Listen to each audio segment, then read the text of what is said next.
അപ്പൊ ഇന്ന് മറ്റൊരു ഡ്രയർ കയറ്റാനുള്ള പരിപാടിയിലാണ്. അപ്പൊ ഇന്ന് ഡ്രയർ കയറ്റുന്നത് നമ്മൾ വടകരയിൽക്കാട്ടാ. വടകരയില് ഇത് മില്ലിൽക്കല്ല, ഒരു വീട്ടിൽ ഉപയോഗിക്കാൻ വേണ്ടിയിട്ടാണ്. അപ്പൊ ഇത് കത്തിക്കണ ഡ്രയറാണ്. ഒരുപാട് ഡ്രയർ നമ്മൾ കൊണ്ടുപോയിട്ടുണ്ട് കത്തിക്കണ. അപ്പൊ കത്തിക്കണ ഡ്രയറിന് ആദ്യം തന്നെ ഇതിന്റെ കത്തിക്കണ ഭാഗം, ഒരു കത്തിക്കണ ഡ്രയറിന്റെ മെയിൻ ഭാഗം എന്ന് പറഞ്ഞത്, മെയിൻ തല എന്ന് പറഞ്ഞത് ഇതിന്റെ കത്തിക്കണ ഭാഗമാണ്. ഇത് നമ്മൾ 6mm പൈപ്പാട്ടാ. ടാറ്റയുടെ കാസ്റ്റൺ ഇരുമ്പ് പൈപ്പാണ്. ഷീറ്റ് വളച്ചതല്ല, അത് എടുത്ത് പറയുകയാണ്. അപ്പോൾ ഷീറ്റ് വളച്ചല്ല, അത് പിന്നെ പൈപ്പ് വെച്ചിട്ടാണ് ചെയ്യുന്നത്. അപ്പോൾ ഇതാണ് ഇതിൻ്റെ കത്തിക്കണ ഭാഗം. അപ്പോൾ ഇവിടെ കത്തിച്ച് കഴിഞ്ഞിട്ടുണ്ടെങ്കിൽ ഇതിൻ്റെ പുകയും കാര്യങ്ങൾ ഇതാ ഇവിടെ വലിക്കും. നമ്മളെ അടിയിൽ ഒരു പിന്നെ ഇതിൻ്റെ ടോപ്പ് ഉണ്ടാവും, കരിയും കാര്യങ്ങളൊക്കെ കളയാൻ. ഇതിലൊരു 6mm പൈപ്പ് വെക്കുക, സിമെൻറ്റിൻ്റെ പൈപ്പ്. അങ്ങനെയാണ് ഇതിൻ്റെ കത്തിക്കണ ഭാഗം. അപ്പോൾ ഇത് നമ്മൾ കസ്റ്റമർ പാർട്ടി പിന്നെ ഇത് കൂട്ടിയിട്ട് ഉണക്കുന്ന ഡ്രയറിനാണ് നമുക്ക് ഓർഡർ തന്നിട്ടുള്ളത്. ഇത് ബൾക്ക് ഡ്രയറാണിത്, ട്രേ ടൈപ്പ് അല്ല. അത് വീട്ടിൽ അദ്ദേഹത്തിന് തേങ്ങ ഉണക്കിയിട്ട് ചെയ്യാൻ വേണ്ടിയിട്ടാണ്. അപ്പോൾ നമുക്കിത് കൂട്ടിയിട്ട് ഉണക്കുന്ന പിന്നെ സിസ്റ്റത്തിലാണ് ആള് പറഞ്ഞിട്ടുള്ളത്. അപ്പോൾ ഇത് കൂട്ടിയിട്ട് ഉണക്കുന്ന ഡ്രയറാണ്. അപ്പോൾ പിന്നെ തേങ്ങ നമ്മളിത് ബൾക്കായിട്ട് ചെറിയ. അപ്പോൾ ഇതിൽ ട്രേ ഇല്ല. അപ്പോൾ ഈ ഒരു ഭാഗം ഉണ്ടല്ലോ, ഇത് അദ്ദേഹം ഇങ്ങനെ പറഞ്ഞേക്കുന്നത് നമ്മളെ ഇഷ്ടത്തിന് നമ്മുടെ വക ചെയ്തു കൊടുത്തതാണ്.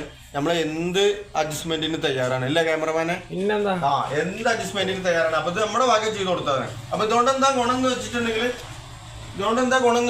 നമ്മളിത് രാവിലെ തന്നെ അല്ല തേങ്ങ ഉണക്കാൻ നിന്ന് കഴിഞ്ഞാൽ ചിലപ്പോൾ പച്ച തേങ്ങ ഉണ്ടാവും, നല്ല തേങ്ങ ഉണ്ടാവും, ചീത്ത തേങ്ങ ഉണ്ടാവും. അങ്ങനെ വേർതിരിച്ചിട്ട് പല കാര്യങ്ങൾ ചെയ്യാനുണ്ടാവും. അപ്പോൾ ഇത് ബൾക്ക് ആകുമ്പോൾ പിന്നെ അത് ബുദ്ധിമുട്ടാണ്. അപ്പോൾ അതുകൊണ്ട് അദ്ദേഹത്തിന് വേണ്ടിയിട്ട് നമ്മൾ ചെയ്തു കൊടുത്താണ്. ഈ നടുവിൽ സെൻറ്ററിൽ കെട്ടിട്ട് ഇത് 2 പാർട്ടാക്കിയിട്ടുണ്ട്. 2 പാർട്ടാക്കിയിട്ട് 2 ട്രേ. അപ്പോൾ ഒരു ട്രേക്ക് വേണ്ടിയിട്ട് നമുക്ക് ഓർഡർ തന്നതാണ് ബൾക്ക് ടയറിന്. അപ്പോൾ ഇത് നമ്മുടെ വക ചെയ്തു കൊടുത്താണ്. അതാ പറഞ്ഞത്, എല്ലാ അഡ്ജസ്റ്റ്മെൻറ്റും നമ്മൾ തയ്യാറാണ്. ഈ ഭാഗം നമ്മൾ ഫ്രീ ആയിട്ട് ചെയ്ത് കൊടുത്തതാണ്. അപ്പോൾ അങ്ങനെ 2 പാർട്ടാക്കിയിട്ടാണ് അദ്ദേഹത്തിന് ചെയ്ത് കൊടുത്തിട്ടുള്ളത്. ഇതിൻ്റെ നീളം എന്ന് പറഞ്ഞത് 4.5 അടി നീളം, 4 അടി വീതി, 5.5 അടി ഹൈറ്റ്. പിന്നെ ഇതിൻ്റെ അടിയിലൊരു ഡോർ കൊടുത്തിട്ടുണ്ട് കേട്ടോ. അപ്പോൾ ആ ഡോർ നമ്മൾ എന്തിനാന്ന് വെച്ചിട്ടുണ്ടെങ്കിൽ, നമ്മൾ ചിലപ്പോൾ നുറുക്കുമ്പോൾ ചിലപ്പോൾ അതിൻ്റെ പീസും കാര്യങ്ങളൊക്കെ വരുമ്പോൾ വെറുതെ ഒന്ന് ഇട്ട് കൊടുക്കാൻ വേണ്ടിയിട്ട് ഈ സ്ഥലം നമ്മൾ സൗകര്യപ്പെടുത്തി. അപ്പോൾ അങ്ങനെയാണ് ഇന്നത്തെ ഡ്രയറിൻ്റെ വിശേഷങ്ങൾ. അപ്പോൾ നമ്മൾ ഡ്രയർ കൊണ്ടുവരുന്നത് വടകരക്കാണ്. അപ്പോൾ നമ്മുടെ ലൊക്കേഷനുള്ളത് പട്ടാമ്പിയിലാണ്, പാലക്കാട് ജില്ലയിൽ. ആവശ്യക്കാരെങ്കിലും ഉണ്ടെങ്കിൽ താഴെ നമ്പർ കൊടുക്കുന്നുണ്ട്, ഇപ്പോൾ ബന്ധപ്പെടാം.